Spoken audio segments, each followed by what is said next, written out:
Wait, আপনি এখনো coffee temper ঠিকমতো ধরতে পারছেন না? চলুন আজকে শিখিয়ে দিচ্ছি।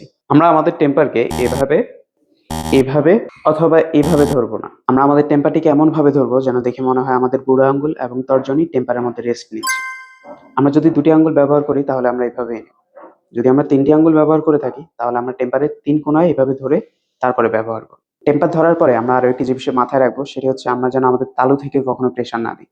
আমরা যদি আমাদের হাতের তালু থেকে খুব বেশিক্ষণ প্রেসার দিই বা খুব বেশি ব্যবহার করি তাহলে কিন্তু তালু ব্যথা হয়ে যাবে। টেম্পার ধরে টেম্প করার সময় আমাদের বডি পজিশন হবে স্ট্রেইট। আমাদের কাউন্টার যদি খুব বেশি উঁচু হয় তখন আমরা 90 ডিগ্রি মেথড ফলো করব। আমাদের মধ্যে অনেকেরই হাইট কম হতে পারে বা আমাদের কাউন্টার নিচু হতে পারে, তখন আমরা 90 ডিগ্রি ফলো না করে স্ট্রেইট শোল্ডার দিয়ে ট্যাম্প করব। তবে দুটো ক্ষেত্রে আমাদের প্রেসার আসবে শোল্ডার থেকে। ট্যাম্পার রেখে ট্যাম্পিং করার সময় যদি আমরা একটু ঝুঁকে যাই তখন কিন্তু আমাদের কফি বেডও একটু ডেবে যাবে। এ ধরনের ছোট বড় সকল বিষয় শিখে বারিস্তা হিসেবে নিজের ক্যারিয়ার করতে চলে আসুন বাংলাদেশ বারিস্তা ট্রেনিং একাডেমি। সবাইকে ধন্যবাদ, দেখা হবে নতুন কোনো ভিডিও।